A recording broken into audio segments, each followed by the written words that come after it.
Hi, everybody. We will be starting the webinar shortly in about a minute or so. So just checking to make sure that you're hearing me. If you're having trouble with audio at this point, just can chat in. If you need some help with some of the settings, and our producers will be glad to help you.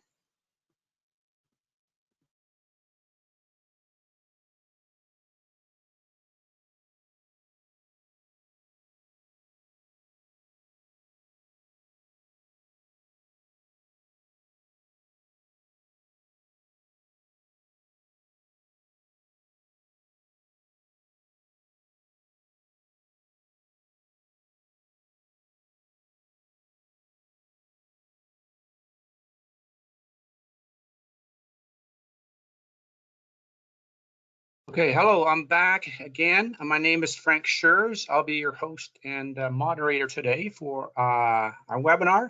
It's part of our webinar series, the SCS Global Services webinar series on safe and sustainable food safety systems. So welcome everybody, and welcome to today's webinar, which is going to be talking about the impact and the ability to look at food safety and social accountability at your sites, in your supply chain, depending on where you are and what you do in the supply chain. So glad to have you all. I'll introduce myself in a minute. Just want to go over a couple of different logistical things first. Some of this information is also in the chat box. So you'll see your chat box and your questions over in your panel. You can click on that to add items into the chat if you need to talk about hearing or video, or mostly just hearing. You're all on mute in a listen only mode. I'm gonna leave it at that. So if you got any questions, you can type those into the question box. We will be, depending on the topic or the type of question, if it's appropriate, we may be answering some of those as the webinar goes on, but primarily we will be saving them till the end as part of the Q&A. So both those things will be happening. So feel free, if something comes up, just put that into the question box and we'll make sure we get at that for you. This presentation will be recorded, and we'll be sending you a link to that recording tomorrow. We'll also be adding into this presentation a summary of the notes of the conversation today. And that PowerPoint, because there's some other slides I'll be going over some of those things, along with the summary notes, will be available to you if you like. My email and contact information will be presented to you at the end of the webinar, and so feel free to connect with me and ask for that PDF of the PowerPoint after this presentation is over. So you can get that in that form. But primarily, though, this presentation is going to be like a interview, kind of a question and answer type of scenario, and it's going to be a fun time. So as I said, my name is Frank Schurz. I'm the Director of Strategic Accounts for SCS Global Services. Been in the food industry for over 35 years now, wearing many different hats, auditor, consultant, trainer, business owner / president, and mostly in the food safety and quality arena across the entire supply chain, from farm all the way up to fork. So working with a lot of different brand owners. So seen a lot of different sites, seen the interaction of employees with management, where that whole social impact and social accountability place comes into play. But I'm not an expert by any means, but we do have an expert with us today. Kenton Harmer is the Managing Director for EFI. I'm going to get him to introduce himself in a little bit, and then launch into some Q&A with Kenton and talk about EFI. He can talk a little bit more about that as well, and most importantly, what we're seeing out there and the types of things that sites are looking for and brand owners and customers are looking for as we look at social accountability and responsibility for employees and how they're interacting with food safety, and most importantly, the synergy between the two of those particular entities. So just got a couple slides just on SCS Global. We have another webinar coming up on November the 5th, which is going to look specifically at sustainability or environmental social governance in food and agriculture. That's on November the 3rd.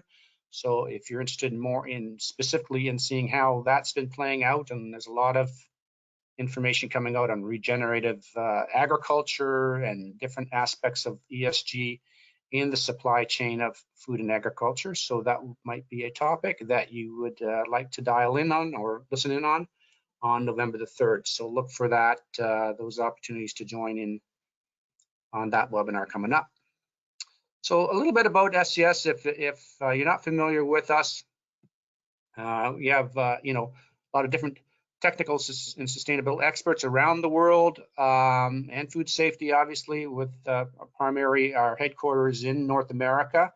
So large presence in North America, US, Canada, Mexico, as well as Central America and Brazil. And we've got and expanding our business globally as we look to look at various parts of the supply chain, from cocoa to responsible palm oil organizations, forestry. We're doing a lot of stuff in forestry around the world as well. So quite global in our footprint in being able to service the industry that way.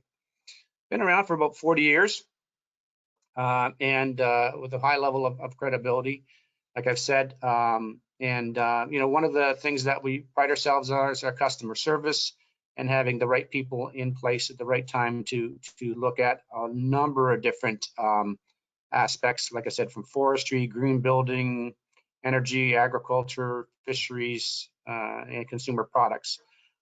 So large presence there. But we did sort of cut our teeth on food safety and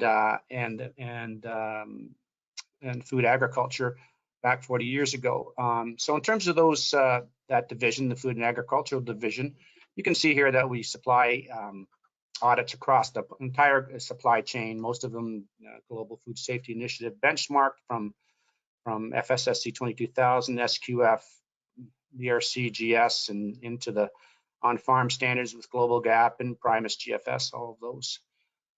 We have a food labeling group within our food and agriculture that looks at gluten-free, organic, and non-GMO project verification, and then a whole host of different sustainable agricultural types of certifications, including EFI, which we'll talk about, as it's in that sustainable and social impact grouping that you see there in front of you. So broad spectrum of services that we offer to everybody.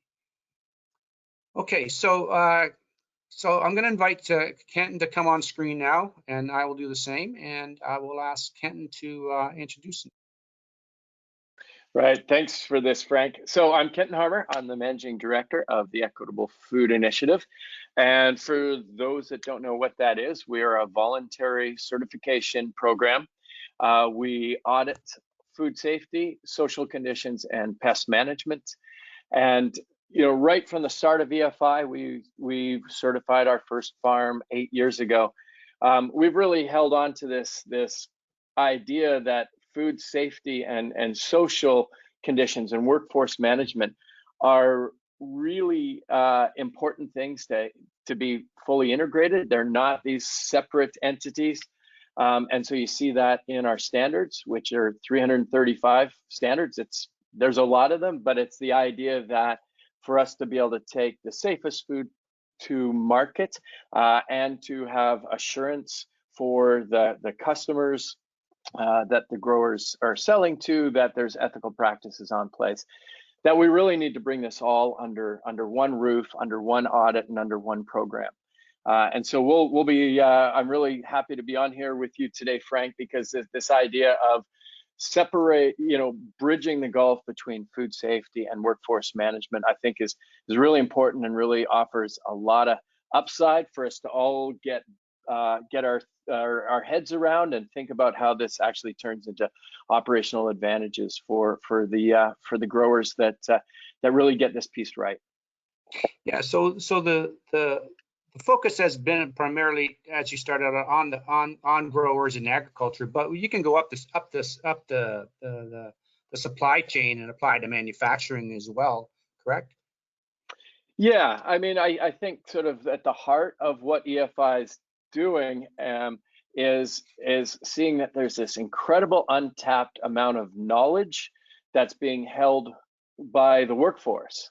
And they're traditionally in agriculture, but I suspect that we'd see in other supply chains as well, is we've just not been very good at tapping into that really rich experience and rich knowledge that workers can bring to solving some of these problems that we've been trying to solve for decades. And so that's our domain is the fresh produce supply chain in the Americas, but certainly this idea that by really creating the mechanisms and a culture of labor and management collaboration and giving them the skills and techniques to problem solve together, that I think, I mean, that benefits all of our organizations and all the different supply chains, I think, that are in the economy. Yeah, you mentioned the word culture. That's been part of food safety auditing for a long time now, in terms of trying to understand management culture and employee culture, and hopefully they're on the same page, but they aren't always there. But now with a lot more specificity coming out of GFSI around food safety culture, that blends in really well with what EFI is trying to do, correct? And in terms of that, those social conditions and how they impact the workforce, right? Oh, absolutely. So we were delighted to sort of see this term culture of food safety really get picked up. We see it happening at FDA, we see it happening coming to GFSI, because we think it's integral. And just probably to set the to level set for all the folks that are joining us, if this term is new to you around culture of food safety, because I think we'll end up exploring that a lot today. I'll just read what I thought GFSI really did some nice language around that. And so I'll just give that to everybody, so sort of can frame how we really understand how to create the kind of culture they're describing on different farming operations.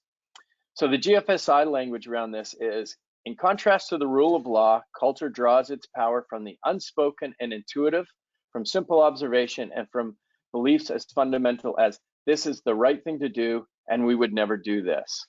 So rules state facts, culture lives through the human experience. So I love that language, because all of the systems that we talk about when we talk about food safety in particular, we tend to think of them in their presentation, which is in policies and binders and logs and calibrations and thermometers and all of these HACCP control points and that sort of thing. But we have to step back and open up the aperture and realize that at the root, these are all human systems, that all of the policies in the world, it really comes down to the humans who are both creating, supporting, and practicing these policies that really matter. So that takes us right into this realm of culture and thinking, what's the right culture that you need to have in place so that all of your food safety policies and procedures and practices are actually getting implemented in the way and safer products going to market. Yeah, that's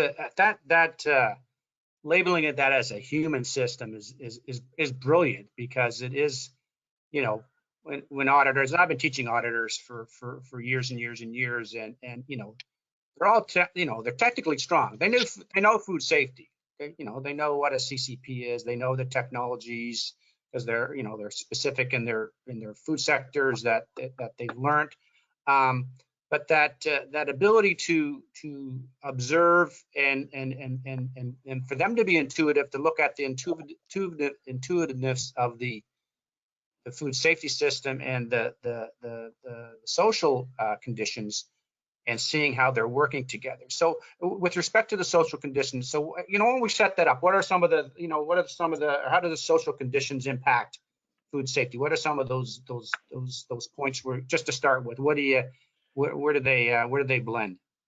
Yeah, so an example that I like to use to kind of bring this to life is, if we set it as the endpoint, that probably everybody that's on this webinar that's got workers out in the field or in a packing and processing plant right now would probably all agree that your best food safety compliance team is your entire workforce. It's not one person at a director or manager level, right? It's every single person who's handling the product before it goes to market. That's your best team and stuff. But how do we set up the workers so that they are ready to play that part of helping you ensure food safety, from harvest to in your consumer ready tamper proof packaging? And it really starts with understanding the journey of the workers and how they get to these jobs. So the classic, the classic example is thinking about somebody in a strawberry row who comes across some strawberries that have clearly been contaminated by animals.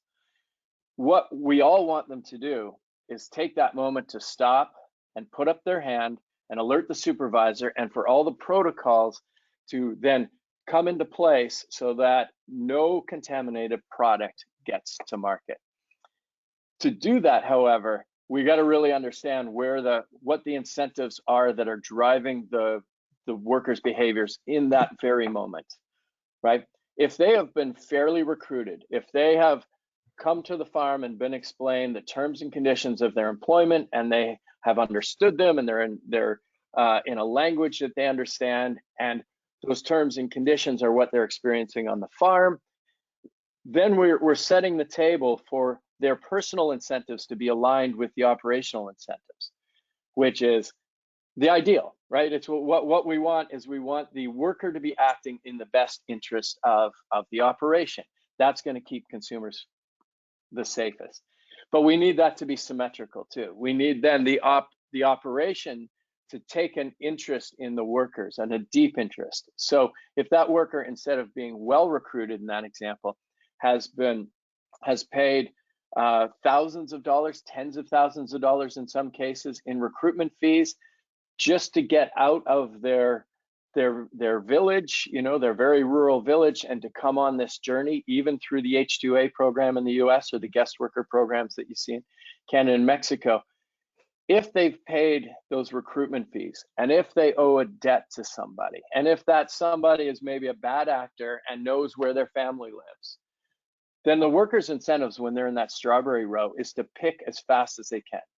The way they reduce the insecurity around their livelihood and their personal, and their personal safety and their family safety is pick as fast as you can and maximize your income. Okay, that's a very different set of incentives than stopping, putting up your hand and saying we've got a problem here.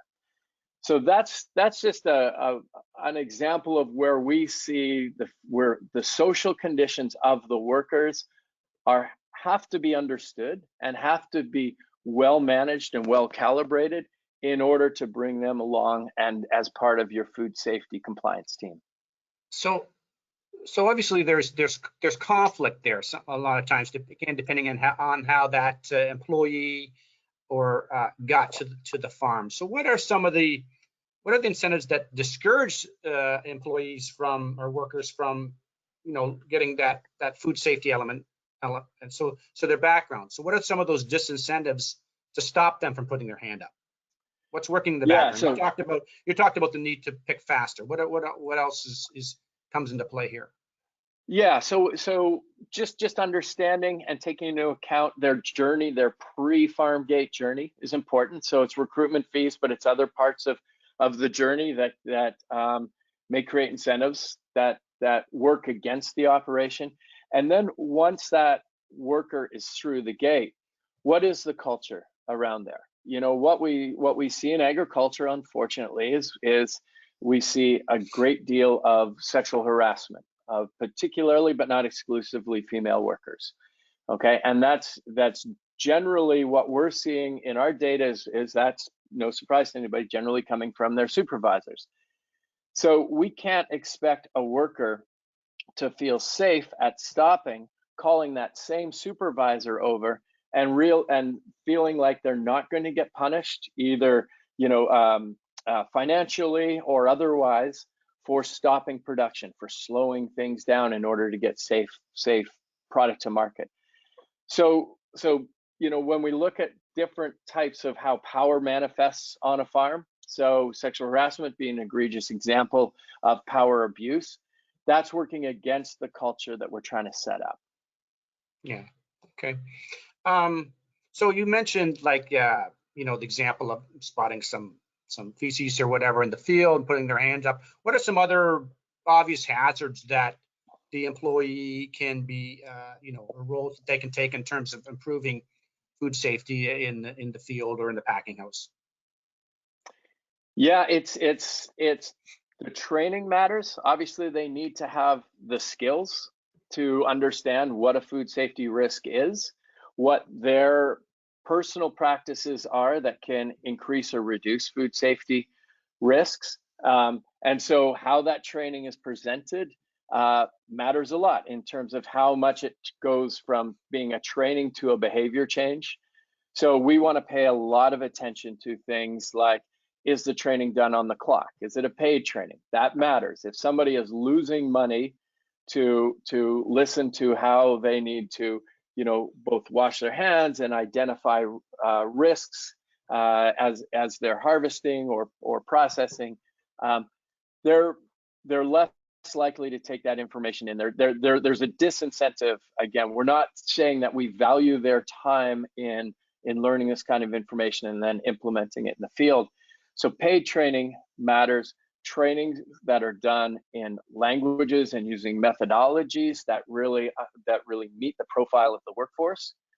So I think it's always kind of interesting for people that don't know our industry that we come along and we say, you know what, I think everybody can guess that, particularly in the U.S., that Spanish is a very common language amongst workforces and management teams in U.S. agriculture. But we encounter situations all the time where we need to get Spanish translators, not for the English speakers, but for the workforce that are coming from very rural communities, let's say in Oaxaca, that are speaking Mixteca and some of these other indigenous languages. So if we're not training in Mixteca, but we have a large Mixteca workforce, are we really training? Right, and that dovetails well with a lot of requirements that are in different food safety standards, where we're specifically looking at training in food safety, and a lot of them also mention like if your major language is Spanish or Portuguese or whatever it might be, you have to show evidence that you're able to communicate that. So it's imperative that they not just be trained, but hear what's being trained, and then the whole thing comes around to the effectiveness of the training, and then also obviously the effectiveness of the culture that could lead to the empowerment of the employee to be able to look at those food safety things like the excrement in the field, or it's a control point of some other things. That could be workers that are working on the irrigation pond. So they go to start pumping the irrigation and there's a dead bird in the irrigation pond, or some other form of contamination in the water source, or whatever it might be, that they've been trained and they know from their perspective exactly what they have to do around all those different hazards. That's the empowerment piece. So being comfortable to and be able to talk to somebody that understands what you're saying is crucial to dealing with that hazard as it occurs, correct? Yeah, you have to have the communication channels and mechanisms already set up before the bird is found, obviously. And so that matters. And so it's not just potentially a language issue, which is all overcomable. Like these are all solvable issues.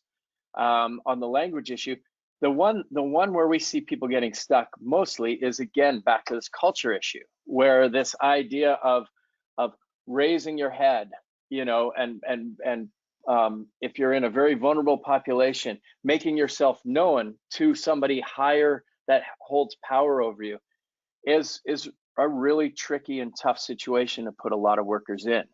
So that's where we really keep coming back and saying, are there models on the farm for where they can see genuine, authentic engagement with supervisors and management? Is their perspective, are their ideas, are their alerts really rewarded and valued and taken into this? And do they understand that they are incredibly valuable, probably our most valuable form of keeping food safe? You know, and I'm going to use a word that I don't think we use very much, Frank, in particular on the food safety side, but it starts with making sure that worker is in a position where they can have empathy for the consumer, right? They can have empathy for the health of the consumer who is going to consume the product that they are handling. But in order for that empathy to exist, they have to be empathetically managed by their supervisors and their management team. And then to bring it into the EFI world, we'd say they have to be empathetically audited as well. Like we have to really bring sort of this virtuous caring cycle into this, because if we can look after the consumer, means we also have to look after the worker and their employers. Interesting. Yeah, that's a very powerful word. So how does the site operationalize that empathetic management? Where does it start?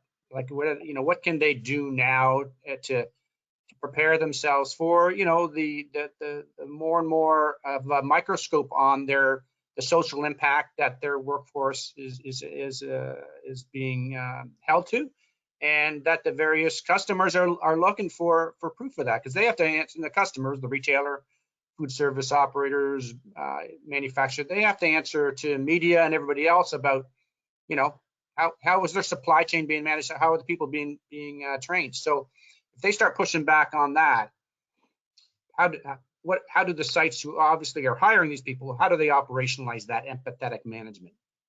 Yeah, it's the right question, and it's a big struggle, right? These are all nice words, but what do they matter? How does this change things tomorrow on operations that really see an opportunity here? So I'll give a couple of starting points for us to explore. The first one is knowing and just knowing what your risks are. And I say that, I hesitate because it's more complicated than just knowing them. It's being able to realize that you own some risks as an employer that you may not have any have not created, right? So let me unpack that for a second. Is the kind of organizations that come to EFI. So EFI, like I said, 335 indicators. It's a big audit. And before the audit, there's a whole structure where we come in and we help set up this leadership team. So this is an 8 to 14 person team. It looks like the workforce. It includes management, includes workers. It includes, if there's H2A workers, for instance, we're going to have them represented.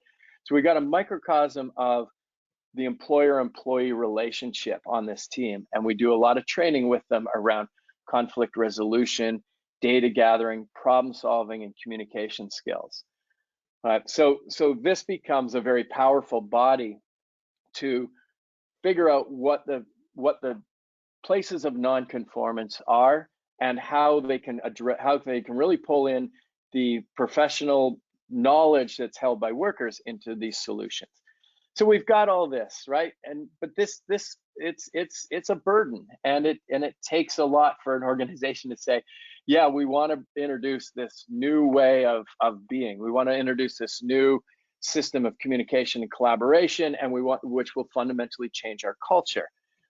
That's all to say is, when you sign up for EFI, you're really signing up for a journey. So the kind of organizations that come to EFI are not the organizations that tend to be doing the really insidious charging recruitment fees and really sort of enslaving the workers, if you will, right? But that doesn't mean that recruitment fees, for instance, don't exist on their workforce. They exist, they're happening upstream of these growers who have maybe exemplary practices within their farm gate, but they still end up owning the risks that are happening upstream of them. So just knowing what those risks are as an operation and realizing that this ain't fair, you know, like you didn't do this thing, but like you said, if it comes out in the press and your customers get named because of something that's happening on your farm, that becomes your problem and your risk. So we really encourage people to start this journey by just taking a really honest assessment of where they might have exposure, and then trying to provide them some directional guidance on how to limit that exposure. And probably the best example of that, since we're talking a lot about recruitment fees, is on the EFI website, and it's equitablefood.org/scorecard. We have a responsible recruitment scorecard. It's just a series of questions. If you don't know a lot about forced labor, but you need to answer to your customers or your management team that you don't have it, or you understand what it looks like on your farm, it's a list of questions you can go through and answer about the folks that provide you labor. And that will show you, okay, you know, this answer indicates that there's probably a problem in a lack of management systems, you know, whatever the case may be. And it'll also give you some directional guidance. So it'll say, okay, if this is one of the risks that you own, here's a resource that you can go and use that'll help you get out of it. So, you know, so it's somewhat the same as HACCP, right? Because that's like risk assessment, and there's a very methodical and systemic way that decision trees have certain questions in them. So this risks management process is kind of set up as a model for them to follow as well, if they can look at it. Is that correct? Is that kind of? That's and I love that idea, because we're talking about sort of bringing sort of the social world into food safety. But your point is, there's a lot that we've learned on the food safety side that we can bring to social. So it's, you know, and what you're going to find in, you know, what the answer to a lot of these risks are management systems. Well, this is very consistent with how we would respond to risks that we find on the food safety side as well.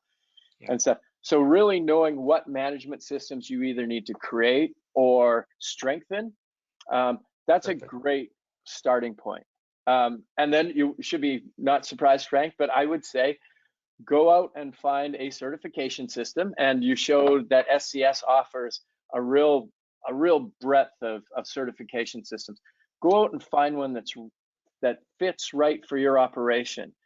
And what I'm going to really encourage people to do in assessing them, and sure, I would love you all to come to EFI, but we're not a great fit for everybody. Whatever's a good fit for you, I think answer the question of, is your participation in this system going to provide you with new, interesting, and actionable data that will allow you to get better? All right, if it's a pass or fail, that's not very interesting data. You know, we're all struggling to get better at these issues. If somebody comes along and say, well, you're just not good enough, and that's the end of it, we're not gaining as an industry. But the right certification program will say, all right, here's what we found. This is interesting. How can we figure out how to leverage the workers, leverage what the auditors have seen to really work with management to get better at these things? Okay, so yeah, we talked, just did a couple of high-level things on operationalizing that. So like that risk assessment model, trying to find out where your risk is, some systematic approach to looking at that, and the management systems that you need. They're probably, those management systems, I suspect, especially around training and recruitment and stuff, are similar to the ones you have to lean on for food safety. So there is synergy there. You started to talk again, you started to move on around the certification and that sort of stuff. So let's talk a little bit about the auditors. So how do the auditors look at the synergy between the two? Because you could get, in a certification process, correct me if I'm wrong, Ken, you could get two auditors, one looking at the social piece, one food safety, or one auditor looking at both, or two auditors looking at both. So what are the auditors, you know, how are they looking at this empathetic management Yeah. all the way through the thing. And what are the skills and the types of things that they bring to the table to look at? Because an audit's an audit. It's all about compliance. So they're complying to your, what'd you say, 337 requirements? 335. Yep. Yeah, 335. That's on par with most of those food safety types of standards. So you could that includes the food safety piece and the social impact piece, correct? So that's not, Correct. it's a lot. But most the auditors has a lot to do. So what's the auditor, talk about the training of them, what they're looking for, how are they unpacking all of that? Yeah, I think it's a great question, because I think as an industry, as we continue to integrate sort of food safety and social and stop seeing them as completely separate things, we have to bring the auditing folks along with us on that. And so I can tell you a little bit about how EFI is addressing that, Frank. Is our audit teams are always two auditors. There's one that's specialized on social and one that's specialized on food safety and pest management. We spend a lot of time giving them skills to work very collaboratively together, so that there's this integration across. It's not two separate audits happening at the same time. It's truly an integrated audit. We do things like teach our food safety auditors a lot about what the presentations of forced labor are, for instance. And they're sort of, I can read the room when we're in front of them, and they're saying, like, I don't do this. Like, I'm looking at control points. I'm looking at all this. Like, why do I have to understand what it looks like when a worker may be experiencing forced labor? And our answer is always, because you're on the farm, you're engaging with the workforce, you're engaging with the management, and you're part of a larger assessment that looks at the social and technical performance of this operation. So we really like this idea a lot of bringing more social training into the food safety auditing side. We do the same the other way around. We train our social auditors on what are the things they can observe during their engagement on the farm that they need to go and say, that doesn't look right, and go and bring their food safety auditor over and say, is this cool? Like, is this bird supposed to be on this packaging, for instance? So that cross training's a really big deal. And we're really interested now in really trying to operationalize culture of food safety.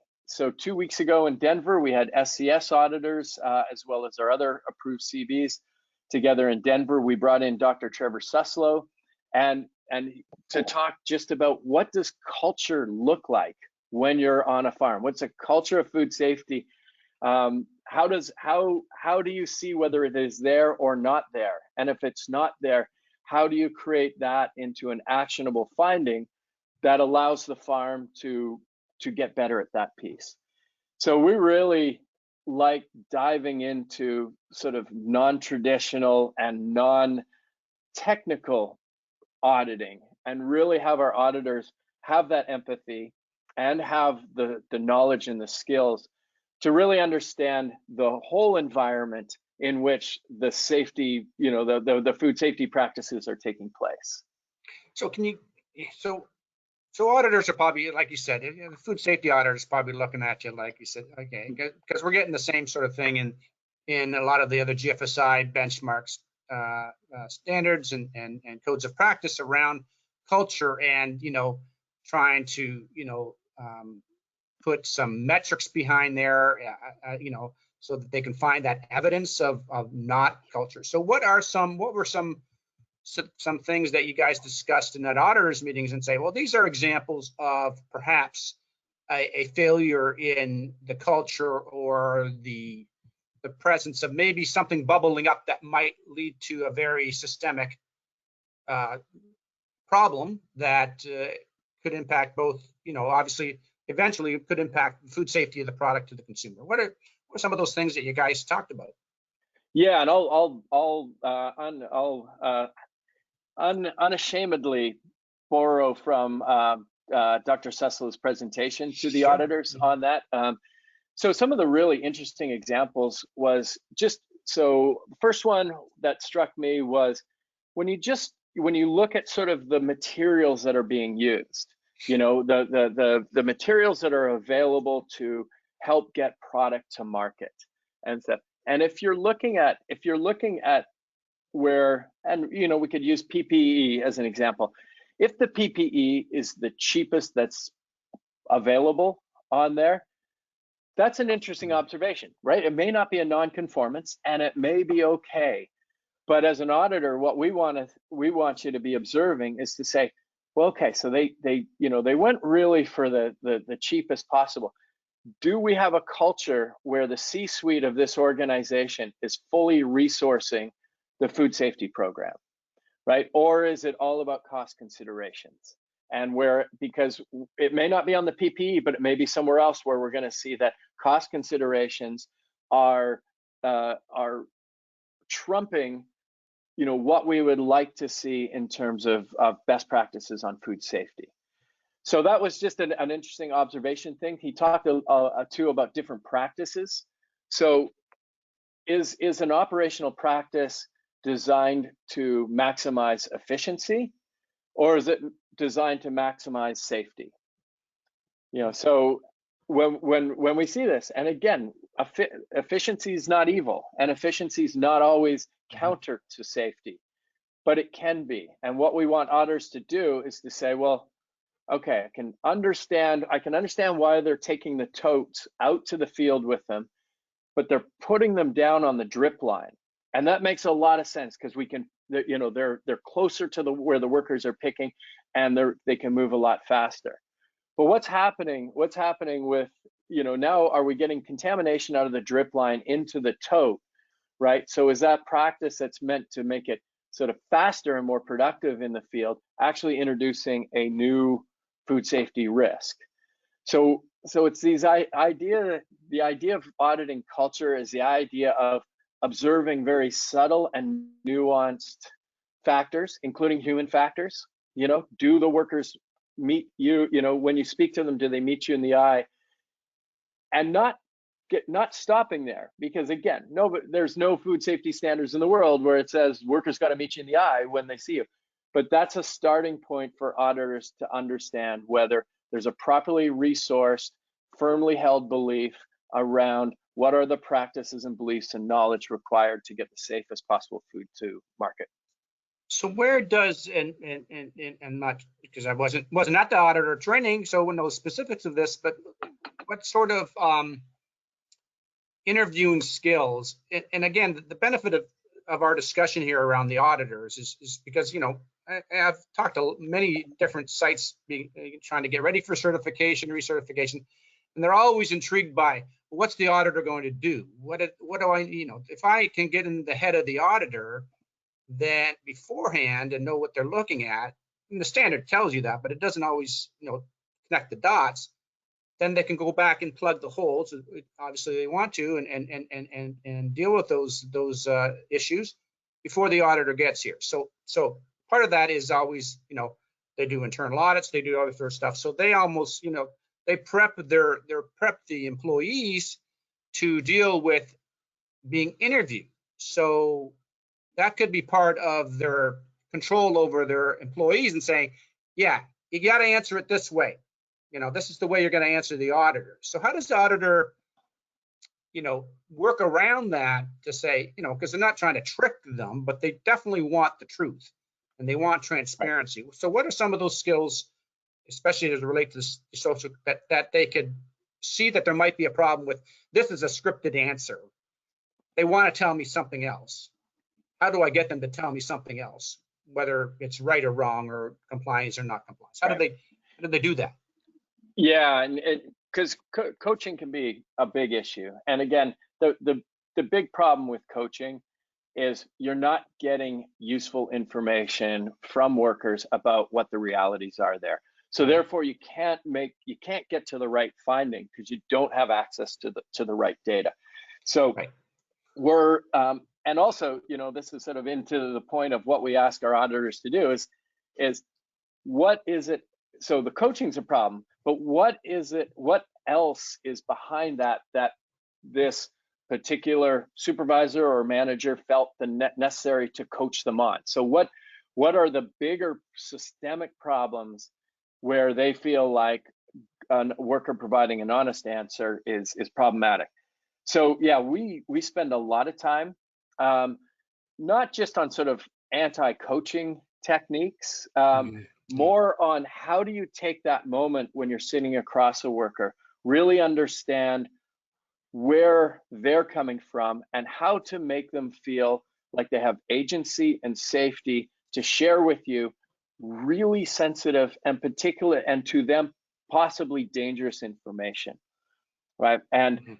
so that very human moment is probably the most important one during an audit, and it has to be done ethically and carefully and thoughtfully. And so one of the techniques we used in this year's auditor training was we took our food safety auditors and our social auditors out to a horse rescue ranch. And we talked a lot about trauma and what is a trauma-informed approach to auditing. And the reason for this is the history of agriculture in the Americas is, I think we all know there's been some bad actors there. It's not been great. We end up with a population of workers who in many cases have experienced different forms of trauma. Now that can be episodic trauma. It can be, their journey to the farm, which may include a border crossing, right? It can happen on the farm, but also there's systemic trauma that happens. There's poverty and racism and immigration policy and some of these other factors that can traumatize entire populations.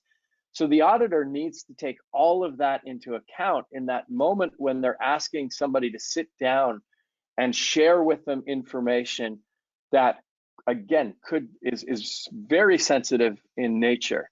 So when working with these horses that had experienced all different forms of trauma, we're able to build the empathy and the skills of auditors to realize how to identify the signs that people may be getting activated around their trauma, that we may be re-traumatizing them through this experience, which is something we never want to do, and what tools and techniques they can use with how they communicate, how they hold their body, how they, even control their breathing in order to just bring that sense of reactivation lower for the worker. So you use that interaction with the person and the horse to teach how to approach, like how to both calm yourself as the auditor and in this case the horse, so that you can make that interaction. Is that what you're saying? You like that sort of a model? That's because it's interesting. Very. Yeah, it's the kind of thing where it's such a important but delicate moment when it's human to human. And I want to be clear, it's not just the workforce that has experienced these traumas. I mean, an audit itself can be a very traumatizing experience for the management team. So we even sort of sitting down with the director of HR, the director of food safety, and whatever, just understanding that they may be at a higher activation level than is normal. The auditor can have skills then to sort of set the table at a lower temperature and sort of get a more important and useful engagement with them. So that's something we can't practice in front of a traumatized population, right? There's not ethical, but we can use horses because they're incredible communicators. When you don't get it right with a horse, you're getting instant feedback that no, you're not communicating with me in a way that works for me. And when you get it right, there's this just amazing connection that is instantly formed. Yeah. So it's a way of us really trying to take these very human moments and really unpack them in an ethical way and learn from them as a full auditor team, so that when we get on the farm, we're not reactivating, we're not re-traumatizing, and we're getting better data that leads to better findings. That's brilliant. I've never heard of that done. Well, obviously, I've been training, like I said, I've been training food safety auditors for years and years and years. And part of that training, lead auditor training, is around that interview, that interview process that takes place. And we've done role playing, and I tell you, that's probably the most difficult thing for new auditors and even long-term auditors to engage in, even in a role play. It's which is slightly more difficult, but they they fumble it. They just they get into their comfort zone. They start asking closed-ended questions, and they're it's but that's so pivotal, especially for this sort of trying to get to a root cause of that trauma, or that those aspects that are preventing them from doing their job. That's a tough task. That's a tough task. It's Not it, easy. yeah, and It's not easy. I mean, I appreciate that you've gone through that, and that discomfort is in the design, right? Because we need you to feel that discomfort in this very controlled and safe environment, as a part of building the empathy of what's it like for a worker who is doing their job, keeping their head down, trying to maximize their income, and all of a sudden they get pointed at and they're marched off to a room and they're in front of a stranger, and the stranger's saying, if they're doing their job not well, the stranger's saying, well, are you a slave? And this person knows what the right answer is to keep themselves safe, and so that's what they're going to give you.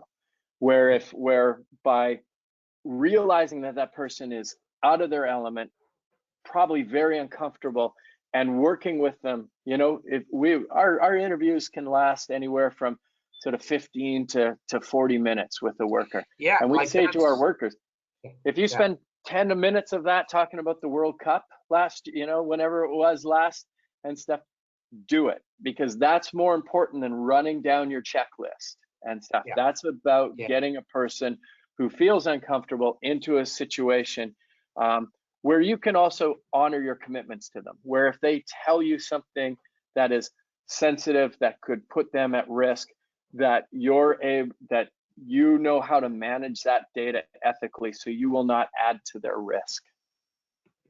Yeah, okay.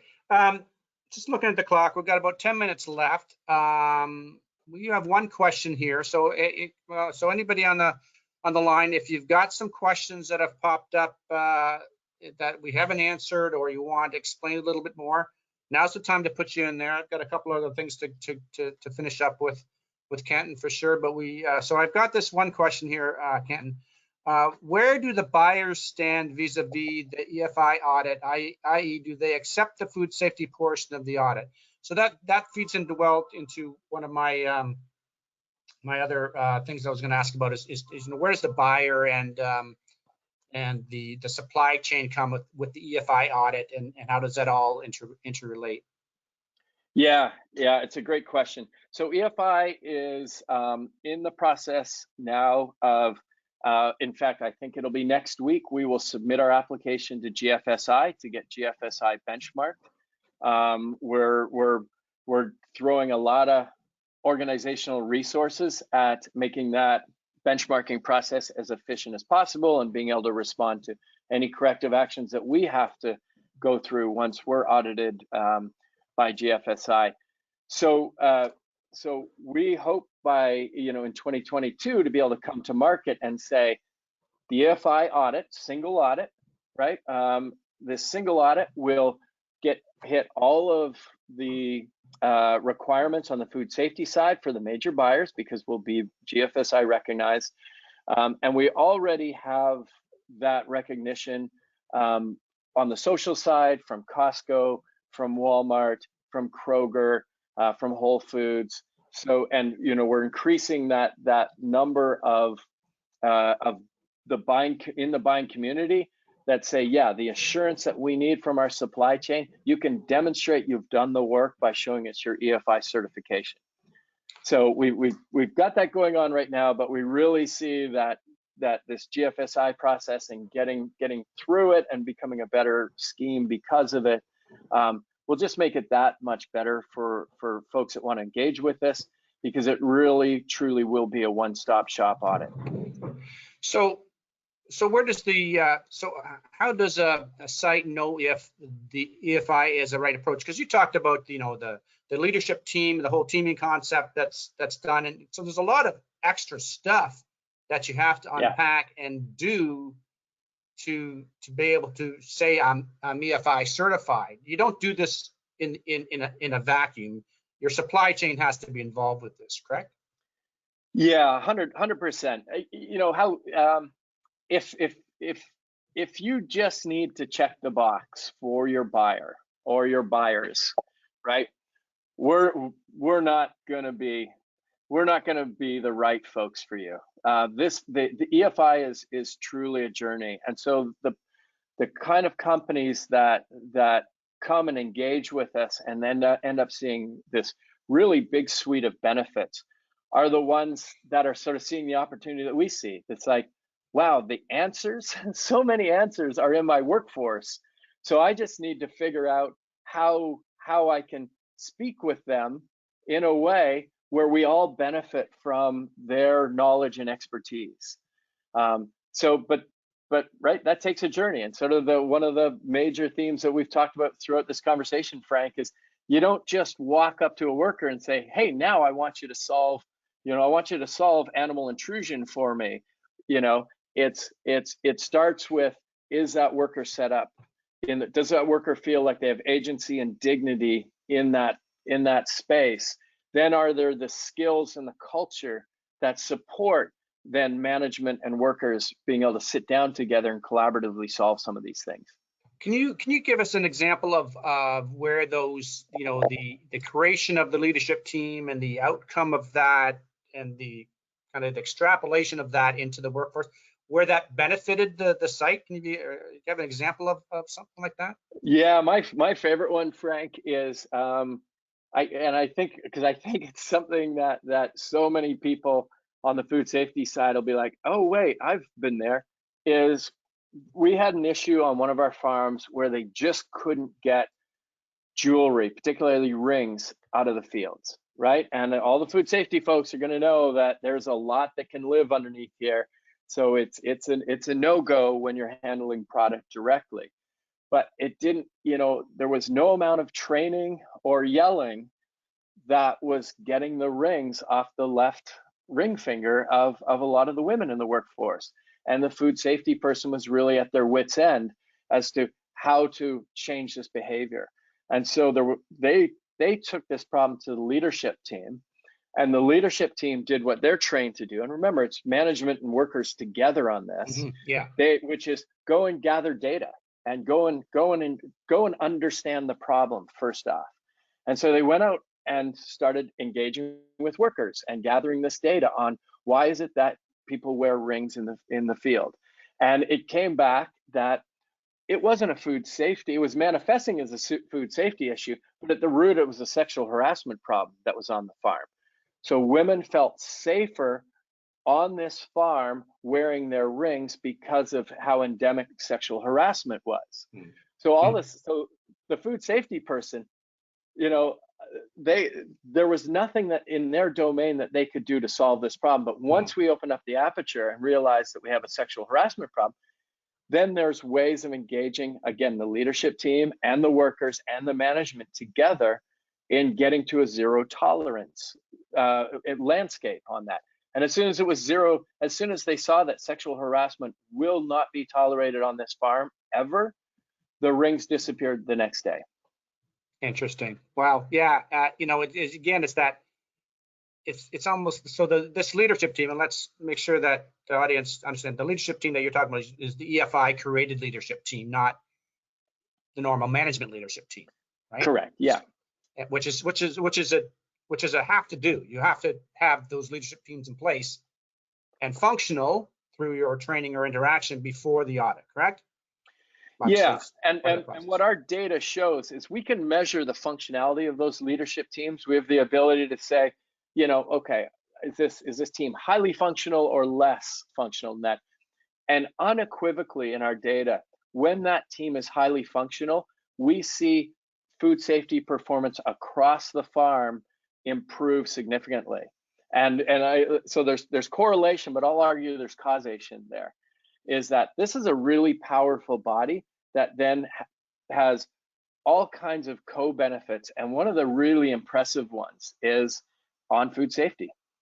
Yeah, interesting. It's like, they go back to the 4 steps of, this is a team. It's the 4 steps of the team is like forming, storming, norming, and performing, right? It's like, it's a newer team, but it's it's definitely going to, get down to those root causes. So the benefits of that in looking at the social compliance piece, but it's also huge in terms of the ability for that to look at that food safety aspects too, I would suspect. So, so we're running out of time. We ran out of time.